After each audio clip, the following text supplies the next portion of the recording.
régionale et les télévisions locales vous présentent le Club des Territoires.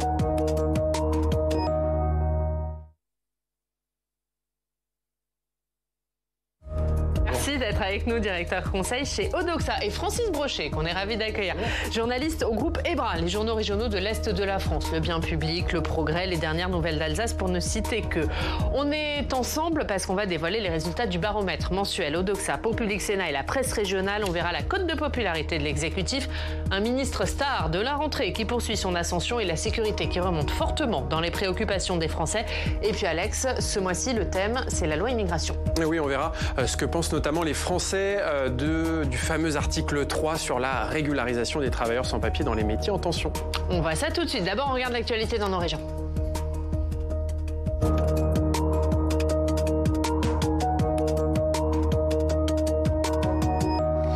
L'actualité dans nos régions, du côté de Lyon, où on retrouve Alexis André. Bonjour Alexis, merci beaucoup d'être avec nous, directeur de la publication de Lyon Mag. On va revenir avec vous sur ce qui s'est passé dimanche soir à côté du Vélodrome et ces incidents entre l'Olympique de Marseille et l'Olympique Lyonnais avec ce bus de l'OL, ces bus de l'OL qui ont été caillassés. Quelle est la situation après ces incidents, Alexis ? On peut dire qu'à Lyon, la sidération commence à laisser la place aux interrogations.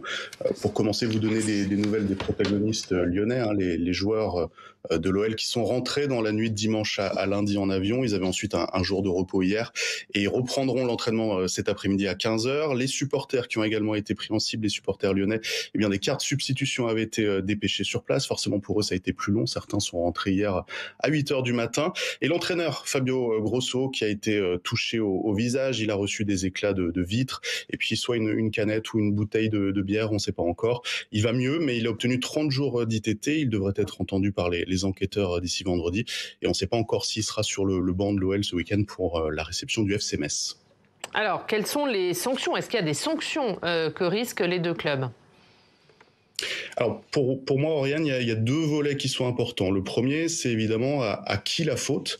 Et très vite, on a tous entendu le ministre de l'Intérieur, Gérald Darmanin, qui indiquait que c'était la Ligue, que c'était l'OM qui gérait le dossier, que c'était vraiment le football était responsable. Sauf que les policiers qui escortent les bus, les itinéraires choisis, et clairement celui de dimanche était propice au guet-apens. Et enfin, l'autorisation de laisser 600 supporters lyonnais revenir à Marseille après 6 ans d'interdiction, c'est la préfecture des Bouches-du-Rhône et par ricochet Beauvau qui s'en occupe. En tout cas, ça leur donne l'excuse rêvée pour museler les déplacements de supporters partout en France à l'avenir. Et puis le deuxième point, et là c'est absolument pas une surprise pour nous à Lyon, ni pour le monde des ultras, c'est la présence de néo-nazis, de fachos chez les supporters de l'OL. On a vu ces scènes honteuses dans le parquage du Vélodrome, et c'est pas une première, parce que j'ai en souvenir en 2018 à Manchester City, en Ligue des Champions, quand on était encore en Ligue des Champions à l'époque, un supporter qui avait été filmé en train de faire un salut nazi, il avait été identifié, appréhendé et viré des stades. On a carrément un groupe non officiel qui se revendique de cette mouvance, la Mezza Lyon. Ils ont la Totenkopf sur leur drapeau, la tête de mort des SS.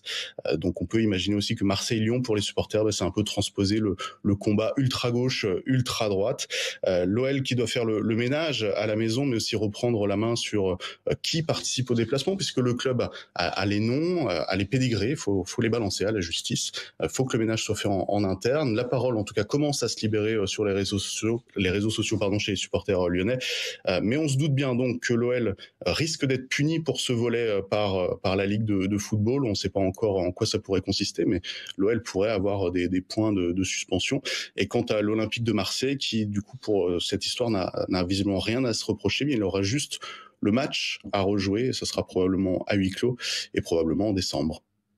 Merci beaucoup Alexis André, directeur de la publication de Lyon Mag. On regarde la une de Lyon Mag de ce mois-ci. Et si on faisait sauter Fourvière, c'est à la une de votre journal. Merci Alexis André. Francis Brochet, vous connaissez évidemment très bien Lyon. Est-ce que vous êtes surpris de ce qui s'est passé dimanche soir ? Parce qu'on a d'abord vu le caillassage de ce bus par des Marseillais. Et puis après, on a appris ce qui s'est passé du côté des supporters lyonnais avec ces saluts néo-nazis notamment.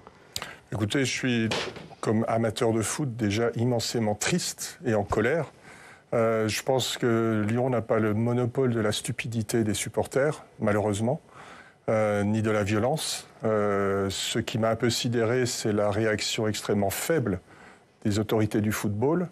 Cette réaction première consistant à dire « ça ne nous regarde pas parce que ce n'était pas dans le stade », que je trouve d'une irresponsabilité totale. Donc voilà, après moi je n'ai pas les solutions, mais je vous dis une immense tristesse en tant qu'amoureux du football. Ouais. Et ça fait ressurgir la question de la violence dans le sport, Erwan, oui, tout à fait. Sociétale. Surtout qu'on ne partait pas de zéro avec les supporters de football. On avait fait un sondage il y a 2 ans sur le sujet. Il y a 2 Français sur 3 qui ont une mauvaise opinion des supporters de football. Alors, ils les jugent majoritairement joyeux, indispensables au spectacle. Ils étaient contents du reste de les voir revenir dans les stades après l'époque du Covid. Pour autant, les Français jugent aussi majoritairement qu'ils sont dangereux, majoritairement qu'ils sont idiots. On arrive à un point aujourd'hui où il y a ce qu'on mesurait, plus d'un Français sur 2 ne se sent pas en sécurité dans un stade de football. Donc c'est quand même un point important. Il y a deux impacts. Il y en a un à plus long terme, c'est pour l'image du football et la pratique du football. C'est le premier sport pratiqué en France. Puis il y a un deuxième impact à plus court terme, c'est pour la sécurité des Jeux Olympiques que ça peut aussi inquiéter un peu les Français, ce contexte. Oui, évidemment, avec des questions qui se posent. Un dernier mot, peut-être avec vous, Francis Brochet, sur Lyon, qui est déjà un club en crise à l'heure actuelle. Est-ce que tout ça, ça va rajouter une couche, si je puis dire ?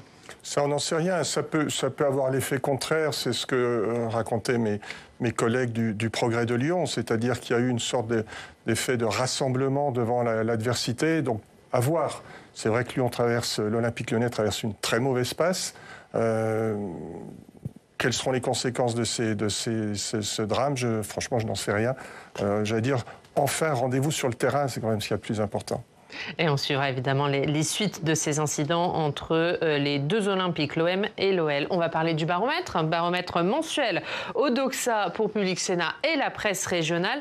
Comme tous les mois, Alex, on commence par la cote de popularité de l'exécutif. Comment se porte-t-elle ce mois-ci ? Eh bien d'abord, on peut dire que la cote de popularité du président de la République se porte plutôt bien. En tout cas, elle progresse. Il gagne 2 points de popularité par rapport au mois dernier. Pour 34% des Français, Emmanuel Macron est un bon président de la République. En revanche, il n'y a toujours pas de dynamique pour la Première ministre Elisabeth Borne, qui perd 1 point de popularité. 30% des personnes interrogées considèrent que c'est une bonne chef du gouvernement.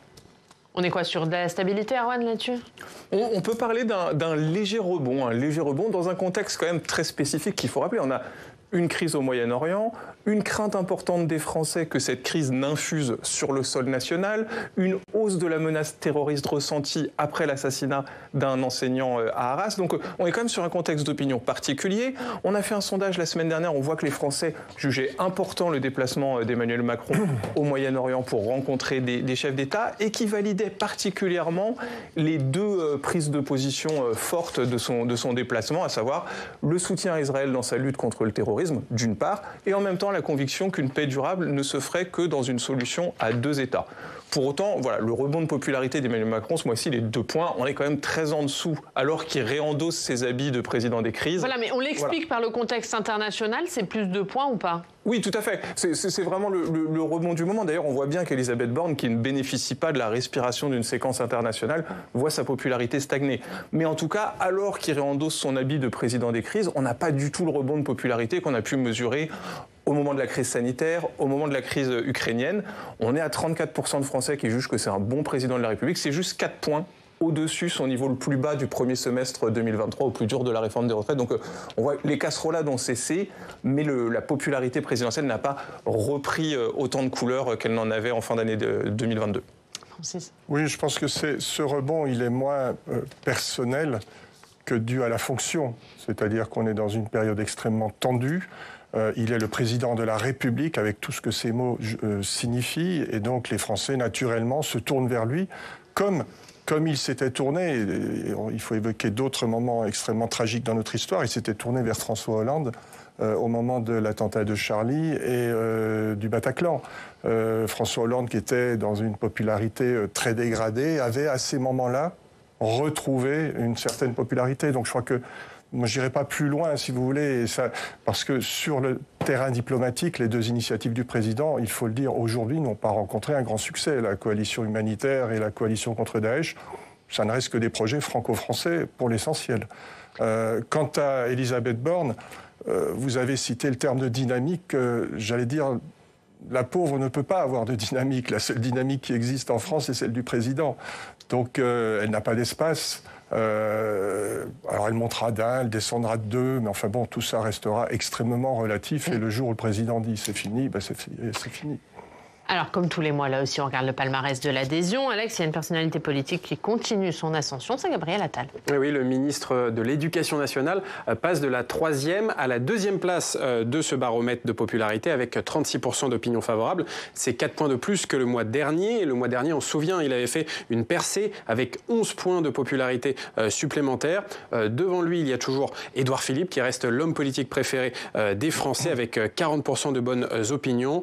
En 3e position, Marine Le Pen, qui est suivie de Jordan Bardella avec 29% et Bruno Le Maire 28%. Et quand on regarde précisément l'adhésion du côté de la droite, eh bien, parmi les personnalités des Républicains les plus populaires, on compte d'abord Xavier Bertrand, le président de la région Hauts-de-France, avec 24% de Français qui ont de la sympathie pour lui. Ensuite, il y a le président du Sénat, Gérard Larcher, qui connaît une bonne dynamique, plus 6 points par rapport au mois dernier, avec 20%. Juste devant Laurent Wauquiez, 19%, le patron du parti LR, Éric Ciotti, 17%, et Bruno Retailleau à 12%, le président du groupe LR au Sénat.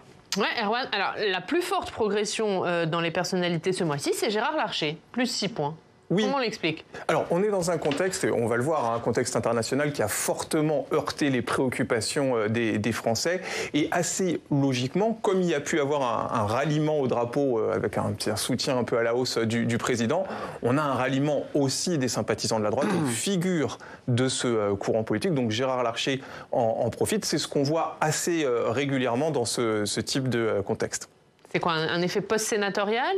Ou il est pour les sympathisants de droite celui qui rassemble le plus ? Non, on observe souvent dans les moments de crise internationale donc une reprise de la popularité des chefs de l'État. D'ailleurs, souvent, c'est auprès des personnes qui s'intéressent le moins à l'actualité politique et c'est une espèce de bienveillance qui se renforce dans un contexte de crise. Mais on l'observe aussi pour les anciens présidents, les chefs de parti. Gérard Larcher, c'est le président du Sénat. Donc, il y a tous ces éléments qui se cumulent et donc, on le voit d'ailleurs dans la globalité des personnalités du baromètre politique, il y a une remontée de popularité des codes d'adhésion des figures de la droite. Oui, effectivement, remontée des figures de la droite et toujours la montée de Gabriel Attal. Il avait fait une percée spectaculaire le mois dernier, c'était 11 points si je me souviens bien, Erwan, là il est encore à plus 4. Il est deuxième derrière l'indétrônable Édouard Philippe. À voir si ce n'est qu'une bulle. Je veux dire, Gabriel Attal, il est poli, il est plutôt beau garçon, il dit ce que la majorité pense. Bon, voir combien de temps ça durera, c'est un peu l'anti-Mélenchon. Donc ça assure son succès. Non, moi ce qui me frappe, c'est que le champion de la popularité n'est que 40%. Édouard Philippe. Et je crois que c'est Robert Zarader qui avait fait le calcul sur des sondages de popularité sur les 20-25 dernières années, qui constatait que la popularité moyenne avait diminué de moitié. Et on est là plutôt dans le constat de l'impopularité de nos responsables politiques. Moi, je trouve ça plutôt préoccupant. Ouais. C'est pas le plus populaire, Édouard Philippe, c'est le moins impopulaire ? Oui, c'est le moins impopulaire. Alors, oui, mais parce qu'on est passé aussi d'un système essentiellement bipartisan à des préférences politiques qui sont beaucoup plus éclatées aujourd'hui, tripolarisées ou quadripolarisées, ce qui fait qu'on est dans un contexte où, avec les 3 grands blocs du paysage politique national, finalement, avoir un tiers des Français qui vous soutiennent, ça signifie que vous faites quand même le plein de soutien dans votre camp. Mais c'est vrai que cette configuration est un peu particulière et que la barre des 50% apparaît comme un Graal plutôt que comme un accès-site très accessible. Pour Gabriel Attal, c'est quand même impressionnant de voir que dans un contexte où justement les positions politiques des Français sont assez sédimentées, son passage de Bercy à l'Éducation nationale a encore élargi la base de ses soutiens. On voit qu'il a progressé notamment auprès des sympathisants PS et auprès des sympathisants LR, mais aussi auprès des sympathisants Renaissance. Il avait une cote d'adhésion de 2 personnes sur 3, il fait l'unanimité. Maintenant, il y a quand même une popularité qui s'est élargie, qui s'est peut-être accompagnée du sentiment d'autorité, d'engagement autour de la polémique sur les abayas. Il y a la question de la sécurité des établissements aujourd'hui, il y a eu le harcèlement scolaire. Donc c'est un ministre qui, au premier plan, continue à élargir ses soutiens. C'est un point important parce que les ministres qui, nouvellement nommés, voient plutôt leur soutien se réduire. Donc c'est quand même à signaler. Pour autant, il a une cote de popularité moins solide aujourd'hui que celle d'Édouard Philippe, qui est plus transversale, alors que celle de Gabriel Attal reste assez clivée, beaucoup portée par les Français âgés de 65 ans et plus, des métropoles et les cadres. On va passer aux thématiques. Quelles sont les thématiques les plus importantes pour les Français ce mois-ci, Alex ? Eh bien, le pouvoir d'achat reste toujours en tête des préoccupations des Français. C'est un sujet important pour 57% des personnes interrogées. La santé également pour 45% des Français. Et puis, sans surprise, après l'attentat d'Arras, la sécurité et la lutte contre le terrorisme font un bond et préoccupent ce mois-ci 39% des Français. C'est 13 points de plus que le mois dernier. L'immigration a aussi de l'importance pour 30% de nos compatriotes. C'est plus 6 points. On précise juste qu'il y avait 3 réponses possibles, d'où ces scores qui sont nettement supérieurs à 100%. Erwan, percée, fulgurante, j'allais dire, des thématiques sécurité et immigration. Oui, tout à fait. Alors avec la sécurité, qui est un sujet qui est quand même très sensible à l'actualité. Donc plus 13 points, c'est une hausse importante, mais sécurité, lutte contre le terrorisme dans le contexte actuel, on le comprend. Immigration, plus 6 points, mais des hausses beaucoup plus importantes auprès des sympathisants LR et Rassemblement national, pour qui c'est un point important. Autrement dit, les personnes qui sont les plus attentives aux questions d'immigration renforcent encore leur attention sur ce sujet. Il faut préciser aussi que ça se fait au détriment de 2 thématiques qui baissent, l'éducation et l'environnement. Et la sécurité et l'immigration, il faut aussi avoir en tête que c'est des points sur lesquels Emmanuel Macron peine à générer de la crédibilité politique, moins que ses concurrents, et notamment que Marine Le Pen, quand on évaluait la capacité des deux sur ces sujets-là au moment de l'entre-deux tours, on voyait bien qu'elle partait avec de l'avance dans l'opinion. Donc il y a un essai à transformer pour Emmanuel Macron sur ces sujets qui reviennent au premier plan, alors même que la loi immigration arrive en débat. Oui, on va en parler, Francis. Si je puis me permettre, je ne partage pas votre analyse. Il s'est passé quand même des choses extrêmement graves. La mort, l'assassinat de ce professeur qui nous a tous choqués. Dominique Bernard. La guerre à Gaza qui dure, avec toutes ces horreurs. Et la sécurité et la lutte contre le terrorisme ne restent que 3e. Je veux dire, c'est ça, moi, qui me paraît important. Malgré tout cela, le pouvoir d'achat reste à 57% le premier sujet de préoccupation des Français. La santé, on sent que c'est une réponse plus personnelle. Chacun est inquiet pour sa santé. Mais c'est quand même le pouvoir d'achat qui reste la première préoccupation. Et je crois qu'il ne faut pas l'oublier. Et il est parfaitement naturel que dans la période, la sécurité, le terrorisme soient en progression. Mais n'oublions pas le pouvoir d'achat. Quant à l'immigration, c'est pareil. Je veux dire, ça fait 6 mois que l'on parle énormément d'immigration. Et ça n'est que 30%. Que 30%. Enfin, excusez-moi, je prends à l'envers votre analyse, mais je crois qu'il faut voir ça aussi. L'immigration est plus un sujet politique qu'un sujet des Français. Erwan ? Oui, tout à fait. Je pense qu'il y a ce point-là qui est intéressant à rappeler, justement, cette place du pouvoir d'achat qui est continuellement, sondage après sondage, depuis 2 ans, la préoccupation numéro 1 des Français. D'ailleurs, sur les questions de sécurité, c'est intéressant de voir que la question de l'immigration, elle est très importante chez les sympathisants Rassemblement national. Et l'autre préoccupation qui est très importante pour eux, c'est le pouvoir d'achat. Chez les sympathisants LR, on a l'immigration qui est très importante aussi, mais le pouvoir d'achat plus bas, c'est la sécurité qui arrive sur le duo des préoccupations. Donc il y a un vrai poids du pouvoir d'achat, qui plus est chez les sympathisants RN. Mais ça veut dire juste cette montée que c'est une mauvaise nouvelle politique pour Emmanuel Macron, parce que c'est des sujets, vous nous le dites, où il n'est pas reconnu comme le plus crédible. Alors il n'est pas en position de force dans le contexte actuel, c'est ce qu'on disait aussi, que l'immigration est un sujet éminemment politique. En tout cas, il y a non seulement un équilibre à trouver à l'Assemblée, mais aussi une crédibilité sur laquelle il va falloir rassurer les Français sur la capacité à prendre les bonnes mesures pour faire face aux problèmes qui se posent en France aujourd'hui.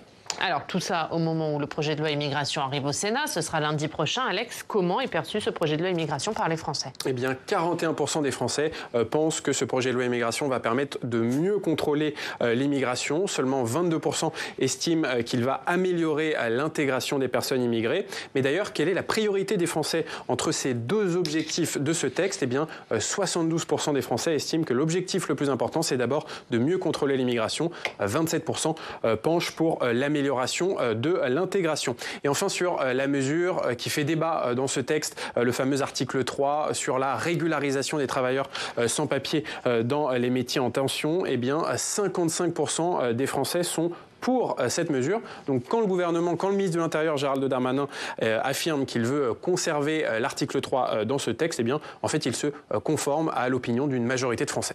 Ouais, une majorité de Français est d'accord du coup avec la ligne du gouvernement sur ce projet de loi, Erwan ? Oui, tout à fait. Ce qu'on observe, c'est que déjà les Français sont beaucoup plus favorables à mieux contrôler l'immigration qu'à améliorer l'intégration des immigrés. C'est un point important parce que c'est un sujet très tranché, c'est chez les sympathisants Renaissance et Rassemblement National, très favorable à mieux contrôler l'immigration. Mais même les sympathisants de la gauche sont assez partagés. Finalement, ils sont quasiment à 50-50 entre mieux contrôler l'immigration et améliorer l'intégration des immigrés. Ça montre à quel point le curseur s'est déplacé vers la droite sur ces sujets d'immigration. Et sur le titre de séjour métier en tension, c'est particulièrement notable. Ça fait beaucoup moins débat dans l'opinion des Français que ça ne le fait dans la classe politique. Les Français y sont favorables avec vraisemblablement une prime à la compétitivité économique, c'est-à-dire que dans un contexte où les Français savent que l'État est endetté et doit améliorer les indicateurs sur le plan de l'économie, il est important probablement de redonner un coup de boost au marché de l'emploi à travers cette mesure. Ouais, Francis, sur ce projet de loi immigration. Moi, ce que j'ai noté, et c'est très bien que vous l'ayez signalé dans la présentation de votre sondage, c'est qu'il y a beaucoup de Français qui ne savent pas ce qu'il y a dans le projet de loi.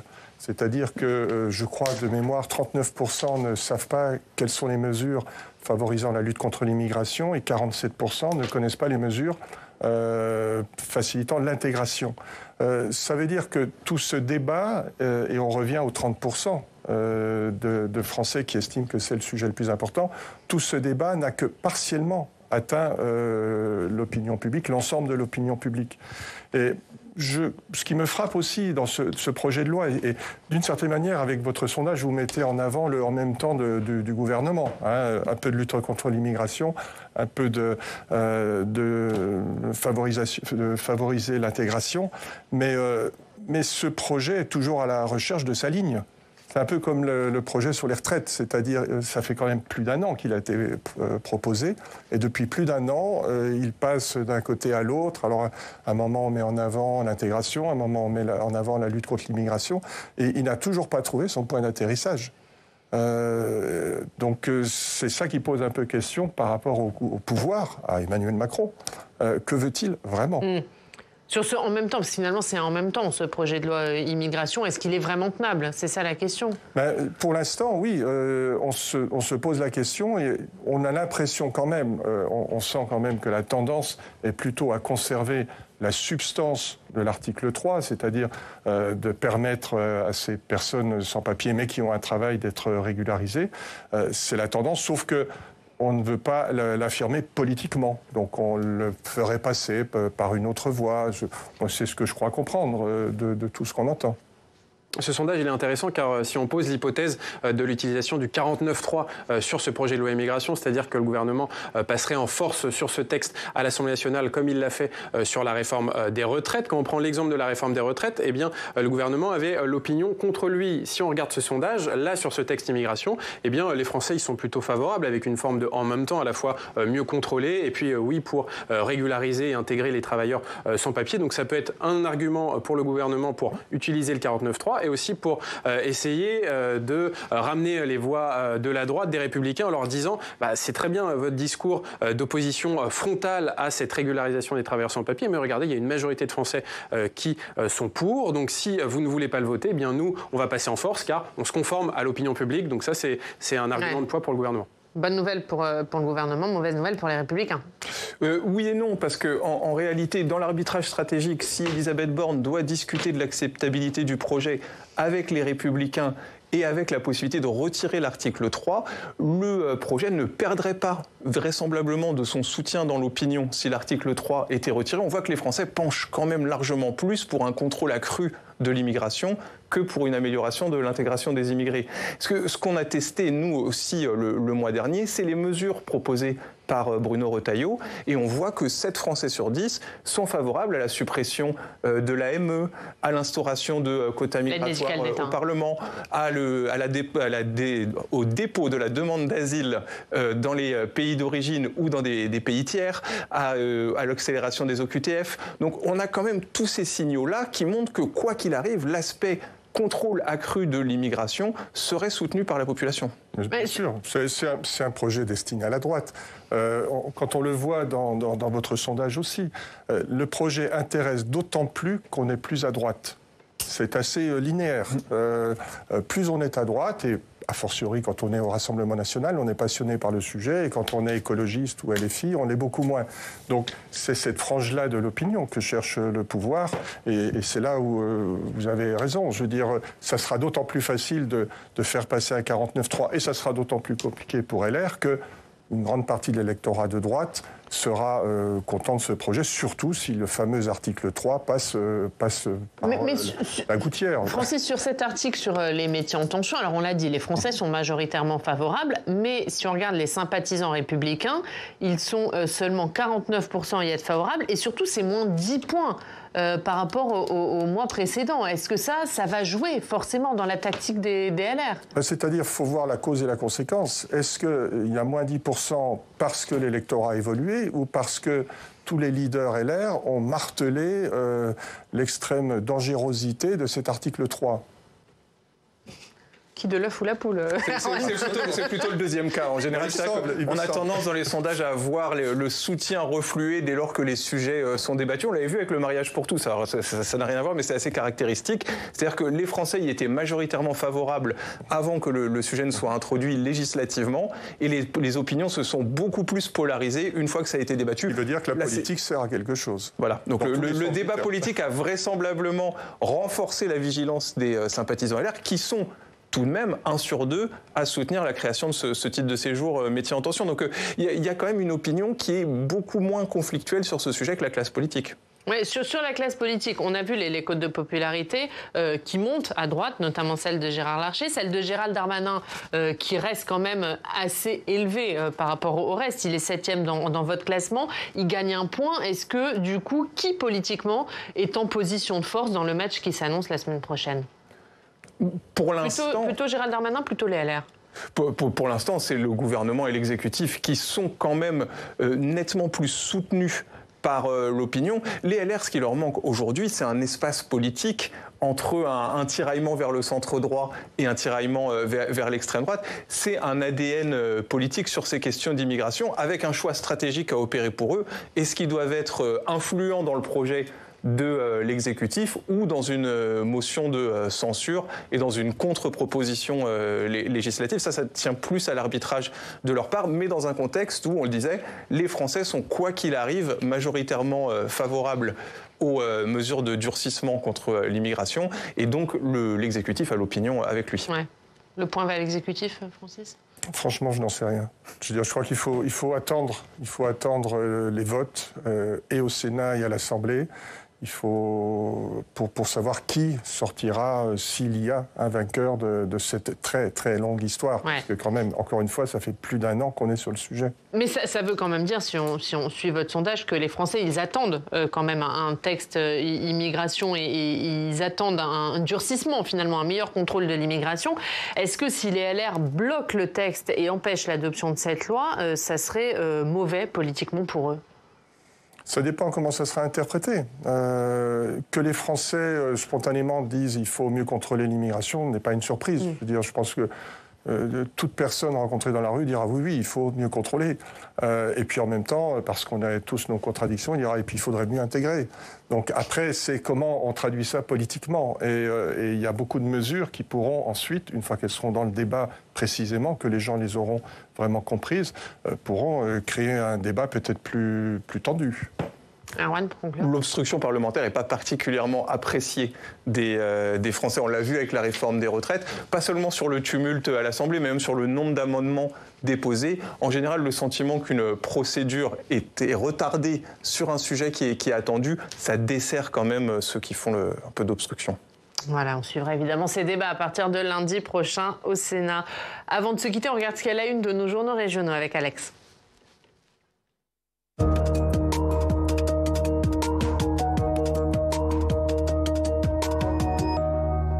Alex, on commence par les suites de l'attaque du bus de l'Olympique Lyonnais par les supporters marseillais. Oui, le football toujours malade de la violence, titre le journal Le Républicain Lorrain. La gangrène, titre le journal marseillais La Provence.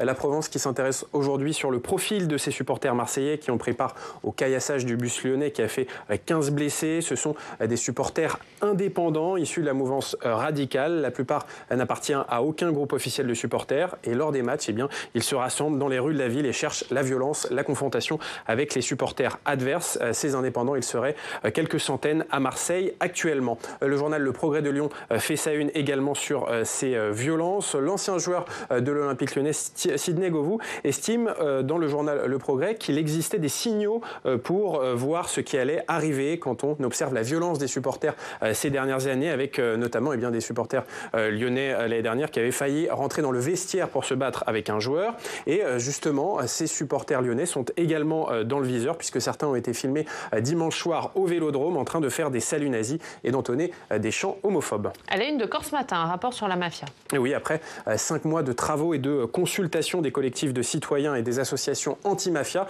la présidente de l'Assemblée de Corse, Marie-Antoinette Maupertuis, a livré un premier rapport sur les dérives mafieuses dans l'île, un rapport qui propose davantage de contrôle juridique pour éviter que la mafia n'infiltre des secteurs stratégiques de l'économie. Il propose également des actions envers la jeunesse et l'organisation d'une conférence permanente pour lutter contre ces dérives mafieuses, un rapport qui est jugé insuffisant par les associations. C'est le début du mois sans tabac et c'est à la une de certains quotidiens régionaux. Et oui, c'est à la une du journal Le Populaire du Centre et du journal Le Midi Libre. 110 000 personnes se sont déjà inscrites à cette initiative du mois sans tabac sur le site internet mois-sans-tabac-infoservice.fr. Alors on le rappelle, chaque participant est mis en relation avec un spécialiste, un tabacologue pour arrêter de fumer. Et il faut savoir que les fumeurs qui participent à cette initiative ont 5 fois plus de chances d'arrêter de fumer. En France, on le rappelle, un quart des Français entre 18 et 75 ans fument encore aujourd'hui quotidiennement. Et puis notez aujourd'hui qu'arrêter de fumer, c'est remboursé par la Sécurité sociale. En Occitanie, l'an dernier, 6 millions d'euros ont été dépensés pour rembourser des traitements nicotiniques de substitution. On termine par la Toussaint et la fête des morts et Sud-Ouest s'intéresse au secteur funéraire. Oui, les journalistes de Sud-Ouest sont allés à la rencontre de professionnels du secteur et notamment de Philippe Labéguerie qui dirige une entreprise de pompes funèbres dans le département des Landes. Et il le dit, je le cite, la mort est un des derniers grands tabous de notre société. Elle provoque souvent le silence et il raconte l'utilité de son métier pour les familles et l'intérêt de le faire depuis plus de 25 ans. On a beau connaître et maîtriser les usages, aucune prestation n'est identique. Nous ne savons pas à quoi va ressembler notre journée. Et puis Philippe Labéguerie, quand il est en société, dans les repas, son métier suscite beaucoup de questions, notamment sur les personnes qui seraient enterrées vivantes, les légendes. Et il le dit, après plus de 15 000 enterrements, il n'en a jamais vu. Merci, merci Alex pour cette revue de presse. On revoit la une du Progrès. Francis, c'est les suites de ces incidents entre l'OM et l'OM. Il y avait des signaux sur ce qui allait arriver. Merci beaucoup, Francis Brochet, d'avoir été avec nous. Merci Erwan pour ce baromètre mensuel. On vous retrouve le mois prochain, évidemment. Merci Alex, merci à tous de nous avoir suivis. Nous, on se retrouve jeudi. Pas d'émission demain exceptionnellement. Et on vous souhaite une très bonne journée.